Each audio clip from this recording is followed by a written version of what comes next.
Estamos agora no terceiro vídeo e continuando o assunto do segundo a respeito do perdão.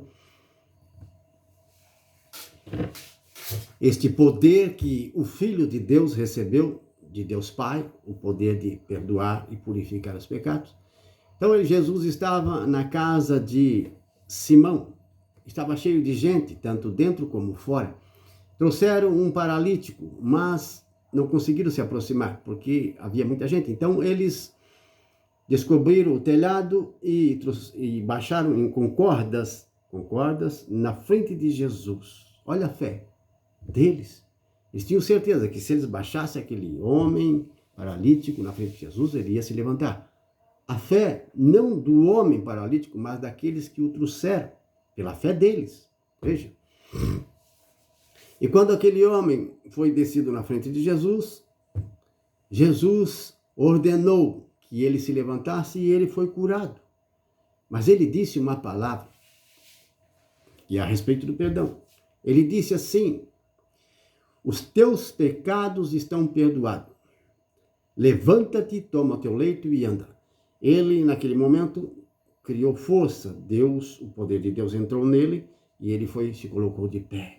Ficou curado instantaneamente na frente de todos. Todos glorificavam e louvavam a Deus e disseram: glória a Deus que deu o poder de perdoar pecados aos homens, mas deu esse poder a Jesus.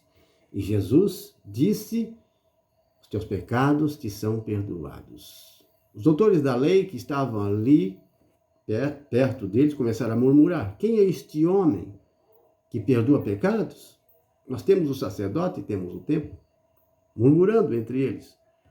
Temos a lei, ele não pode fazer isso. Somente os descendentes de Abraão, os sacerdotes, têm que oferecer sacrifício de expiação pelos pecados, para que essa pessoa seja purificada e perdoada. Mas então Jesus, penetrando o pensamento, disse a eles: o que é mais fácil dizer? Teus pecados são perdoados ou levanta-te e anda? Foi isso que ele disse. Para que vocês saibam que o Filho do Homem tem na terra o poder de perdoar os pecados, disse aquele paralítico: levanta-te, toma o teu leito e anda. Foi o que aconteceu. E dali ele saiu andando com o seu leito. Foi um grande milagre, todos começaram a glorificar a Deus. Com os milagres de Jesus, as pessoas se convertiam. Então os milagres têm essa função, essa misericórdia, esse poder da parte de Deus, de abrir os corações, abrir os ouvidos e os olhos, a fim de que o povo creia, acredite e se converta. E muitos se convertiam. Quantos se convertiam com os milagres que Jesus fazia? Esse era o objetivo maior, a conversão, a ressurreição dos pecadores. Tirá-los da morte, do pecado e dar a eles a vida eterna, o título de filhos de Deus. Então Jesus tem esse poder, o poder de perdoar pecados. Quando os apóstolos, Pedro, por exemplo, com alguns judeus, estavam na casa de Cornélio, no capítulo 10, pregando a palavra de Deus a Cornélio, que era pagão, incircunciso, com toda a sua família e seus parentes. Tinha muita gente ali reunida. Estava lá Pedro e alguns judeus que foram com ele. E Pedro, pegando a palavra de Deus para Cornélio, no versículo 43, ele diz o seguinte, a respeito de Jesus: dele dão testemunho todos os profetas.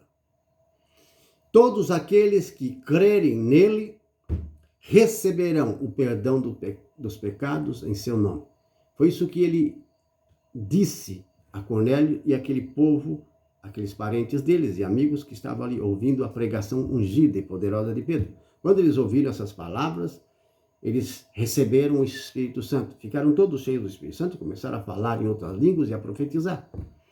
Os judeus e Pedro, que estavam com eles, ficaram admirados. Vejam, eles diziam, os pagãos estão recebendo o Espírito Santo como nós recebemos no dia de Pentecostes. O mesmo Espírito. E eles nem tinham sido batizados com o batismo de João, o batismo na água. E já estavam recebendo o batismo no Espírito Santo. Foi isso que Pedro disse, todos os profetas dão testemunho. Eles falaram a esse respeito. A respeito de quem? De Jesus. Que todos aqueles que creem em Jesus Cristo, eles recebem o perdão dos pecados em seu nome, em nome de Jesus. Por isso, quando o sacerdote, ele dá absolvição e perdoa os pecados, nos dias de hoje, a igreja de Cristo, que começou lá com Jesus e os apóstolos, e receberam, como você já ouviu no primeiro vídeo, a respeito do sacramento do perdão, do poder de perdoar pecado. Então, eles são perdoados.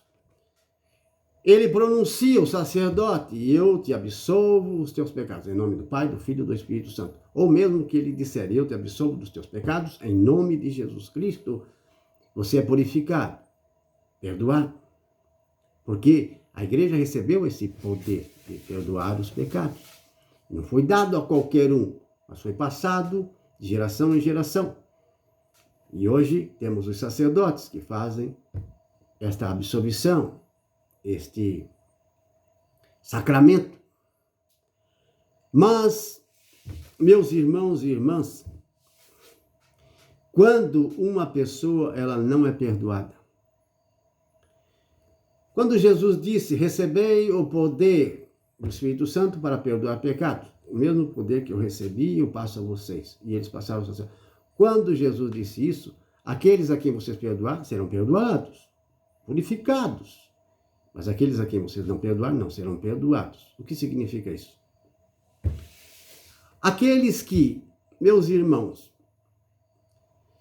eles não são sinceros, não perdoam outras pessoas, aqueles que não perdoam os outros, que causaram injustiças, que causaram danos, aqueles que ofenderam, e a pessoa que vai se confessar, ela não perdoa um vizinho, um parente, alguém que lhe causou um prejuízo, ela não perdoa aquela pessoa, a dívida ou coisas que ela acabou levando prejuízo, ou ofensas gravíssimas,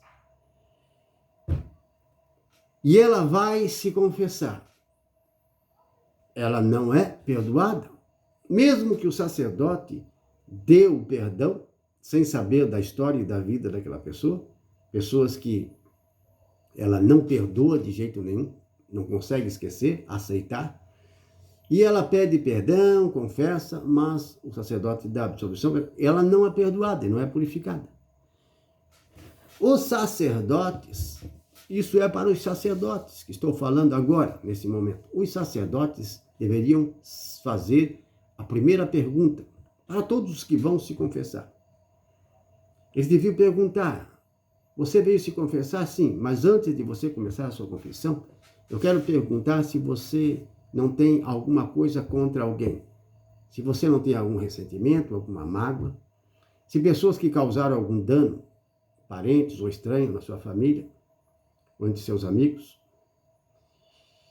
que você não consegue perdoar ou não perdoa. Pessoas que você tem, às vezes, ódio ou raiva. Tem alguém? Meus irmãos, se os sacerdotes hoje fizessem essa pergunta a todo aquele que vai se sentar, ou no confessionário, se sentar numa cadeira para se confessar, se o sacerdote fizesse essa pergunta, muita gente se libertaria, muita gente poderia se converter e se livrar de tantos males. Por quê? O que acontece? Quando a pessoa ela não perdoa, ela não é perdoada. Foi o que Jesus ensinou na Sagrada Escritura. Na própria oração sagrada do Pai Nosso, ele diz isso. Quando ele termina de ensinar a oração do Pai Nosso, ele diz, se vocês não perdoar aos homens seus pecados, em outra tradução, suas injustiças, seus males, suas dívidas, se você não perdoar, vosso Pai Celeste também não vos perdoará. Então, a pessoa não alcança, não acontece o perdão de jeito nenhum. Muita gente que vai aos sacerdotes poderia se libertar, poderia ser curada e transformada, O próprio sacerdote poderia evangelizar e fazer uma oração. Ele não pode dar uma absolvição, um perdão. Ele está perdendo o tempo dele. E a pessoa também está perdendo o tempo. Não está acontecendo nada. E até um pecado. Por quê? Porque a pessoa está em débito com Deus. Sim, ela não perdoa. Como é que ela vai ser perdoada? Não vai ser nunca. Você está entendendo? Então, aquela palavra, os pecados a quem você retiver serão retidos. Então, conversando, a pessoa não consigo perdoar, o sacerdote vai dizer, então, você não pode ser perdoado. Eu não posso dar absolvição, eu não posso dar o perdão para você. Vocês estão entendendo? Por quê? Porque você primeiro precisa se reconciliar com o teu próximo, com o teu inimigo. É possível? Sim. Vamos passar para o quarto vídeo e continuar neste assunto que nós estamos falando, muito importante, sobre o perdão.